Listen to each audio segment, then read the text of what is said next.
నీ స్మరణం మే మా ధ్యేయం. బాబా నీవే మా తండ్రి, వెలిగించితిని ఒక రూపం, దర్శింపగైల నీ రూపం.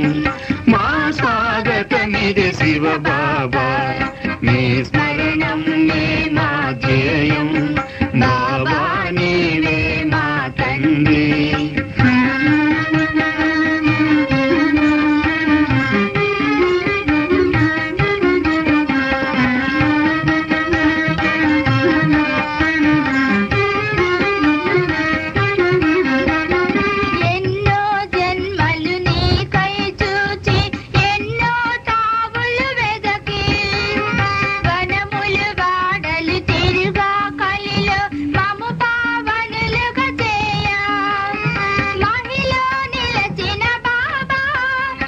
స్వాగతమిదే శివ బాబా, నీ స్మరణం మే మా ధ్యేయం. బాబా నీవే మా తండ్రి.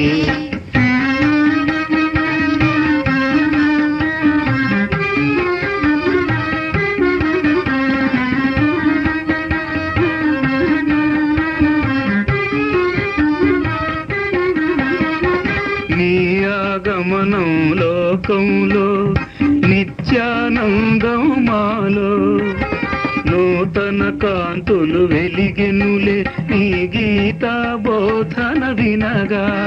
ఓ నేతా జ్యోతిని కనగా, సుస్వాగతమిదే శివ బాబా, నీ స్మరణం మే మా ధ్యేయం. బాబా నీవే మా తండ్రి.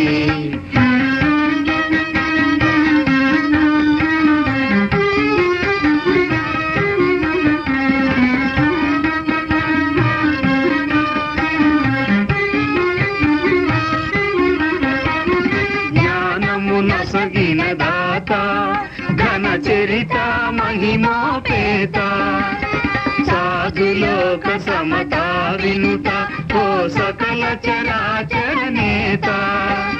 స్వాగతమిదిగో సన్నిహిత, మా స్వాగతమిదే శివ బాబా, నీ స్మరణం మే మా ధ్యేయం.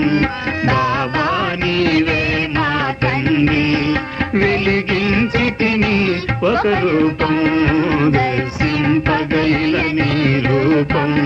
మా స్వాగతమిదే శివ బాబా, మా స్వాగతమిదే శివ బాబా, మా స్వాగతమిదే శివ బాబా.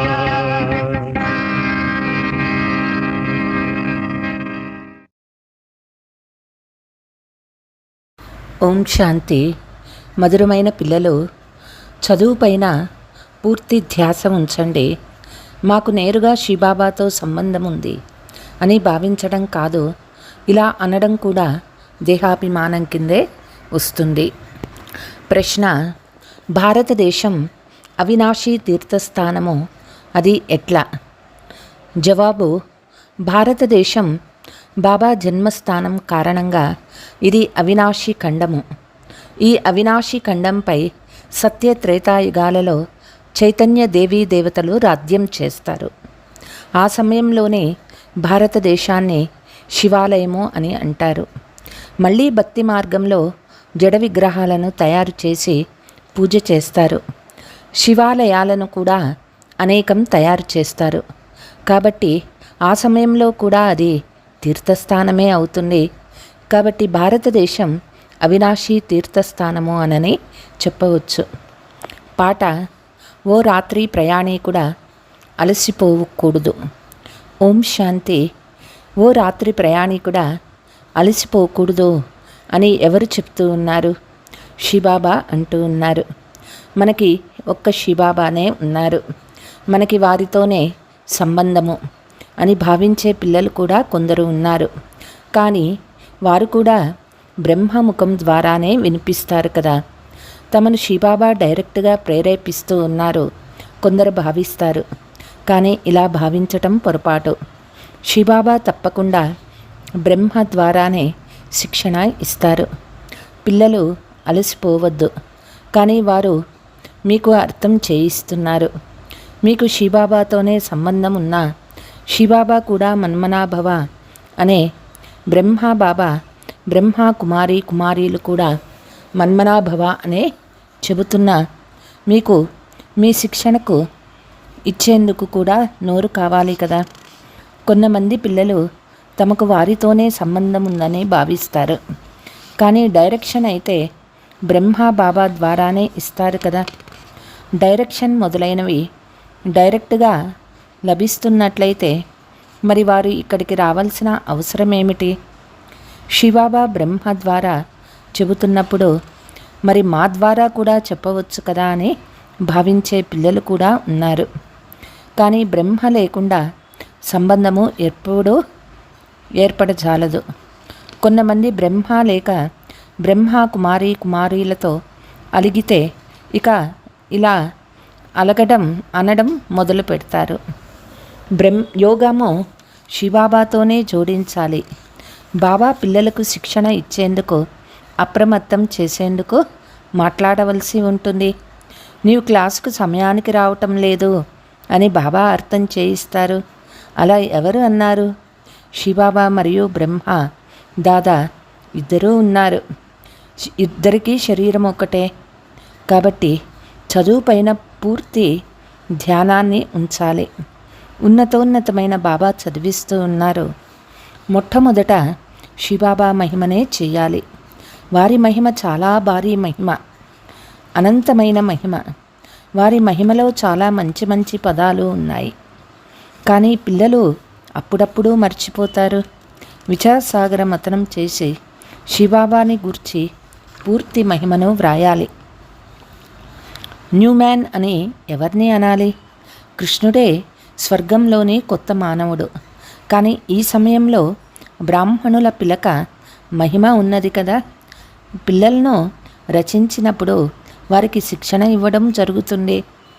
లక్ష్మీనారాయణ కొత్త మనుషులు అని అంటే మరి వారికి శిక్షణ ఇవ్వవలసిన అవసరం లేదు. మరి న్యూ మ్యాన్ ఎవరు? ఇది బాగా అర్థం చేసుకోవలసిన విషయము, అర్థం చేయించవలసిన విషయము. ఆ తండ్రి సర్వశక్తివంతుడు, వరల్డ్ ఆల్మైటీ అన్న పదంను బాబా మహిమలో వ్రాయడం మర్చిపోతారు. భారతదేశం అవినాశీ తీర్థస్థానము మహిమ చేయబడుతుంది. అది ఎలా? భక్తి మార్గంలో తీర్థస్థానాలు ఉన్నాయి. మరి దీనిని అవినాశీ తీర్థస్థానము అని ఎట్లా అంటారు? అది ఏ విధంగా అవినాశీ తీర్థస్థానము? సత్యయుగంలో మనం దీనిని తీర్థస్థానము అని అనవచ్చా? దీనిని అవినాశి తీర్థస్థానము అని వ్రాసినట్లయితే అది ఏ విధంగా అవుతుంది? సత్య త్రేతాయుగాలలోనూ ఇది తీర్థస్థానమే, ద్వాపర కలియుగాలలోనూ ఇది తీర్థస్థానమే. ఇది స్పష్టం చేసి అర్థం చేయించబడుతుంది. దీనిని అవినాశి అని అన్నప్పుడు 4 యుగాలను చెప్పవలసి ఉంటుంది. తీర్థయాత్రలు మొదలైనవి ద్వాపర యుగం నుండి ఉంటాయి. మరి మనం భారతదేశం అవినాశి తీర్థస్థానము అని వ్రాయవచ్చా? సత్యత్రేతాయుగాలు కూడా తీర్థస్థానాలే. అక్కడ చైతన్య దేవీ దేవతలు ఉంటారు. ఇక్కడ ఇవి జడమైన తీర్థాలు, అది చైతన్యమైన సత్యమైన తీర్థస్థానము. అప్పుడు అది శివాలయము. ఈ విషయాలను బాబానే కూర్చొని అర్థం చేయిస్తారు.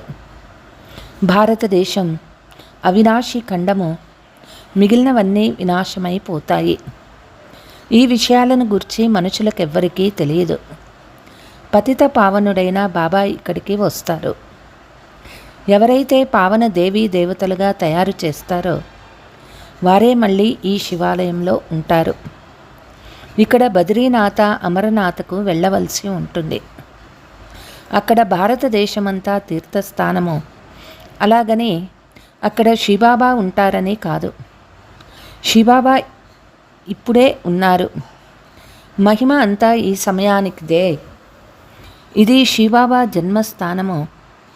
అలాగే ఇది బ్రహ్మ జన్మస్థానము కూడా.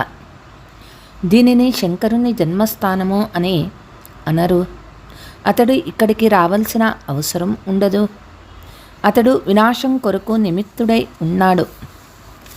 విష్ణువు వస్తాడు, 2 రూపాలతో రాజ్యం చేస్తాడు, పాలన చేస్తాడు.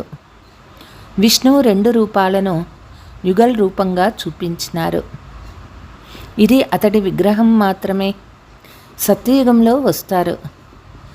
కాబట్టి మనము ఒక్క తండ్రినే మహిమ చేయవలసి ఉంటుంది.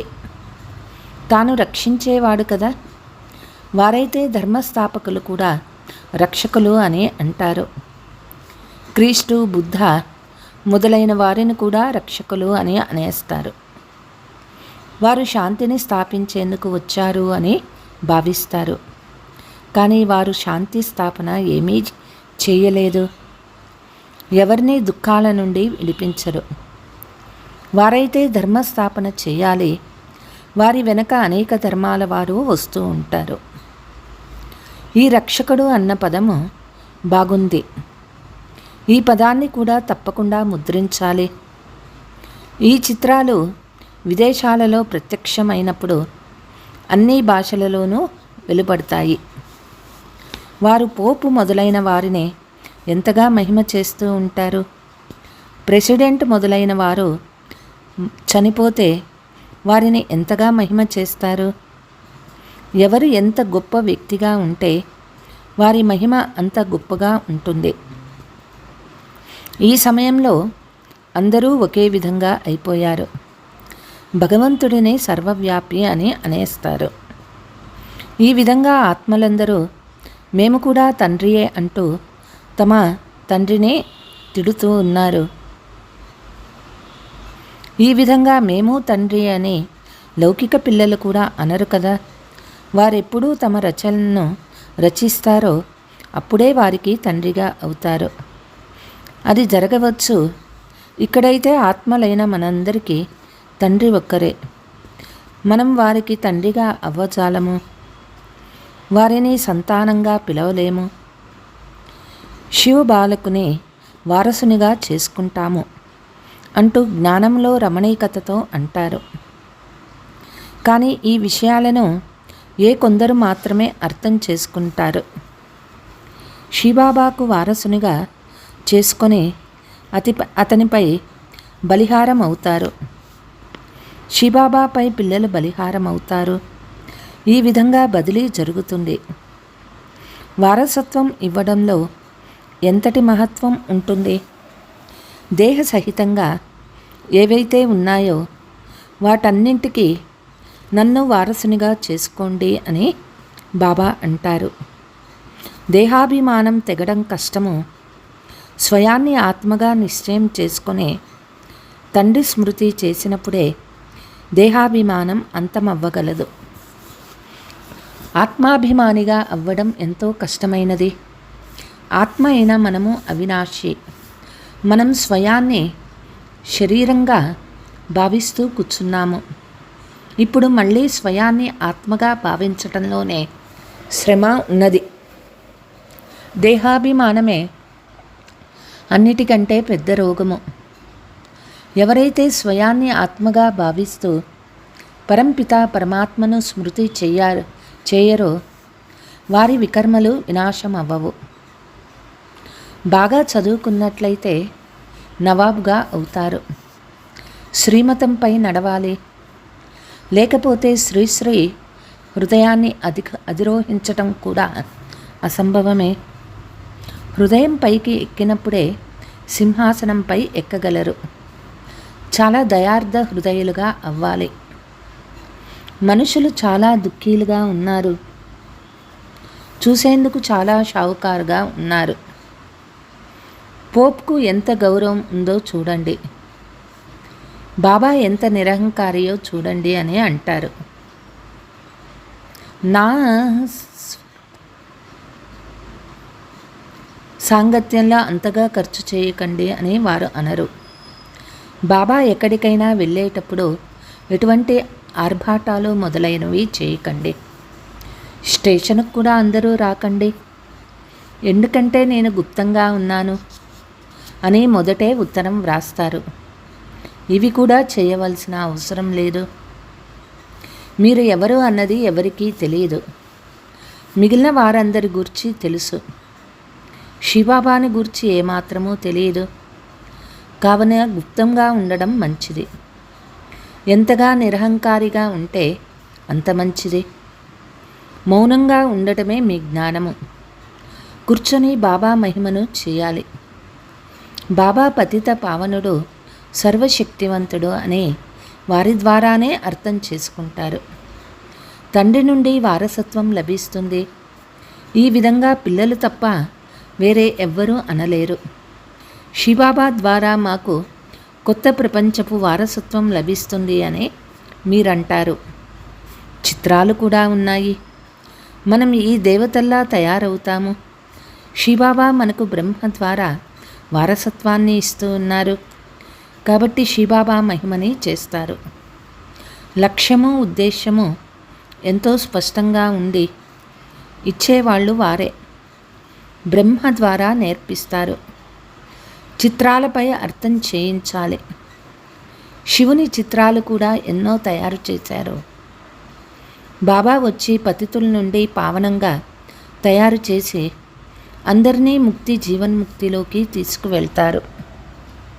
చిత్రాలలో కూడా స్పష్టంగా ఉంది.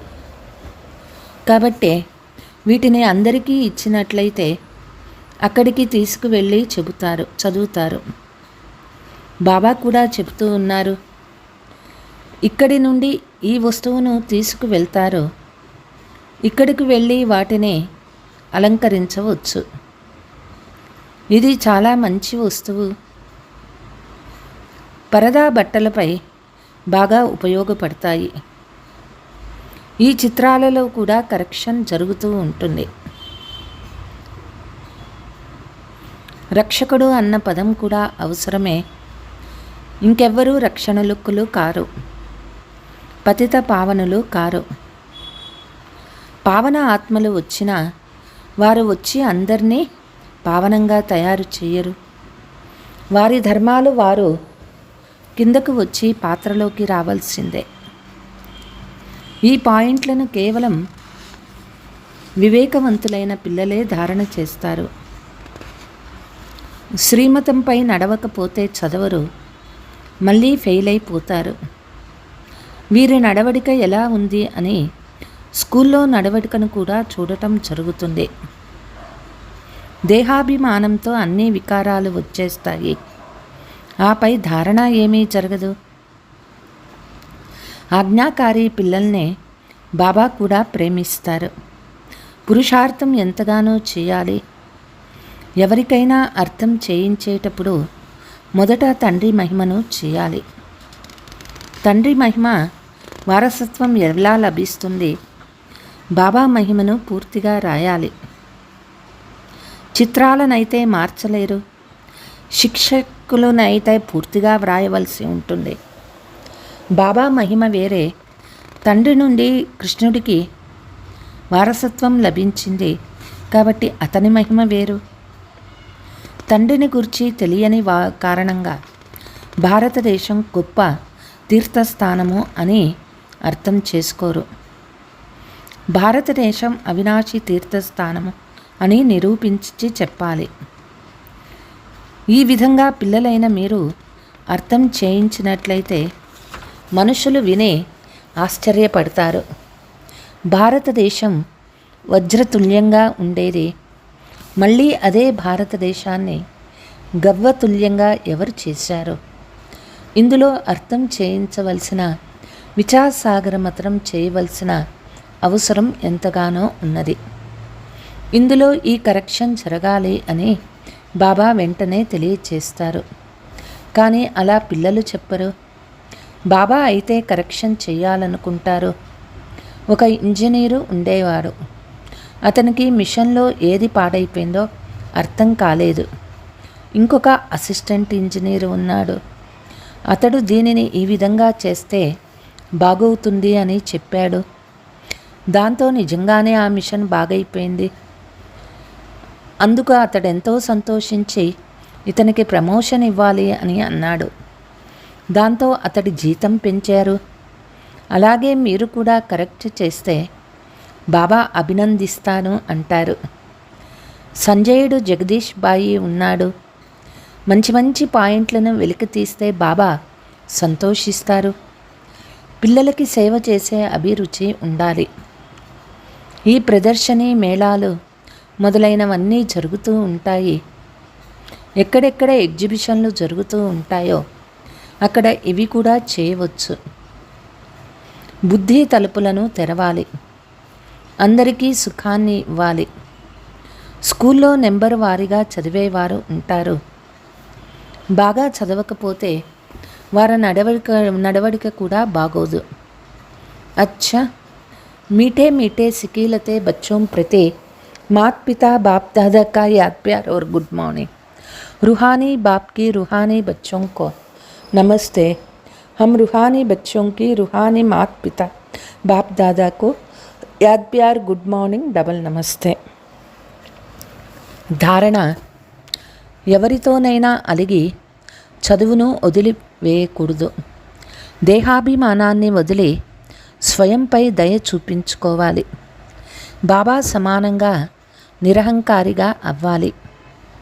మంచి నడవడికను ధారణ చేసుకోవాలి. అందరికీ సుఖాన్ని ఇవ్వాలి. ఆజ్ఞాకారిగా ఉండాలి. వరదానము: ఇముడ్చుకునే శక్తి ద్వారా క్షణంలో పులి స్టాప్ పెట్టే నష్టామో స్మృతి స్వరూప్ భవ. క్షణంలో పులి స్టాప్ పెట్టడము చివరి సమయంలో ఫైనల్ పరీక్షలో వచ్చే ప్రశ్న అప్పుడు ఇంకేమీ గుర్తుకు రాకూడదు. ఒక్క బాబా మరి నేను, మూడో విషయమేమీ ఉండకూడదు. క్షణంలో నా బాబా మరియు ఇంకెవరూ లేరు. ఇలా ఆలోచించటంలో కూడా సమయం పడుతుంది. అందులో స్థిరమైపోవాలి. చలించకూడదు. ఎందుకు ఏమిటి అన్న ప్రశ్నలు ఉత్పన్నం కాకూడదు. అప్పుడు నష్టామోహులుగా స్మృతి స్వరూపులుగా అవుతారు.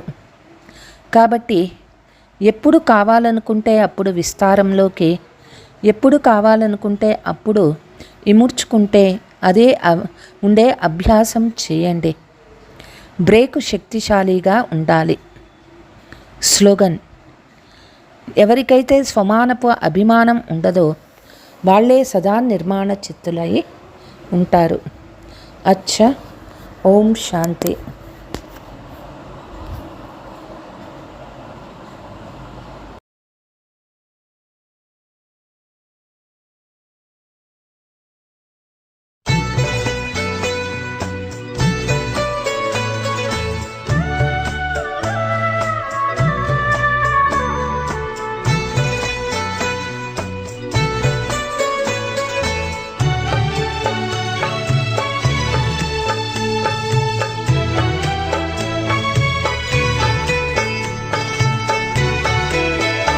నాలో ఏమి చూసెనో బాబా, నాలో ఏమి చూసెనో నన్నింత ప్రేమగా నా ముద్దు బిడ్డని పిలచి, నా ముద్దు బిడ్డని పిలచి ఒడిలోన చేర్చుకున్నాడు. నాలో ఏమి చూసెనో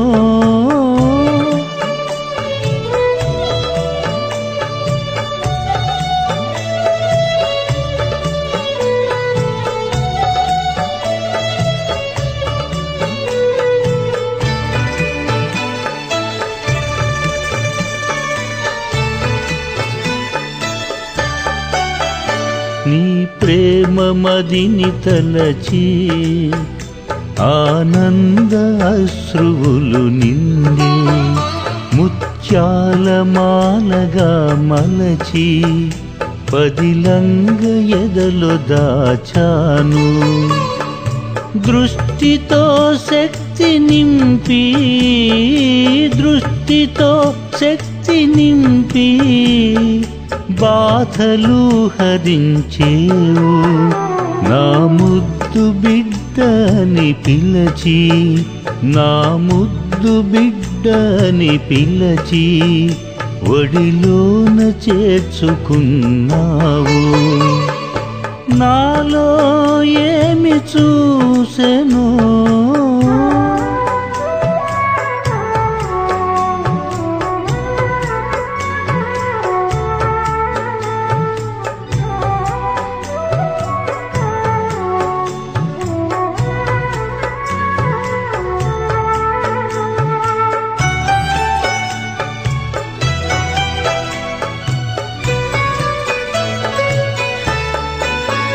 నిన్ను పొందు గుణగణములు ఏ యోగ్యత లేని నేను ఊహించలేదు ఎన్నడు మాకింత మేలు జరిగేనని.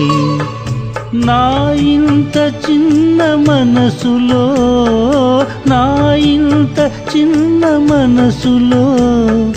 జ్ఞాననిధిని నింపేవు.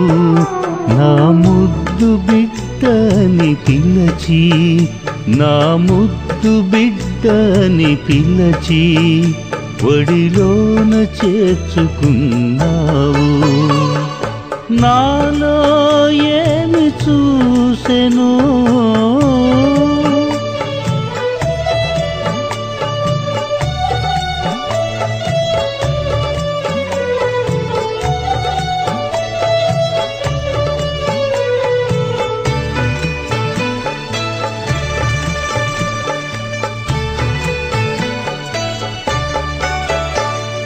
ప్రేమ నిండు నీ వడిలో పసిపాప ఊయలుగేము. ఆనంద సాగరంలో హృదయాన అలలు పొంగేను. నీ సొంతవాడిగా నన్ను లాలించి అలరించావు. నా ముద్దు బిడ్డని పిలచి ఒడిలోన చేర్చుకున్నావు. నాలో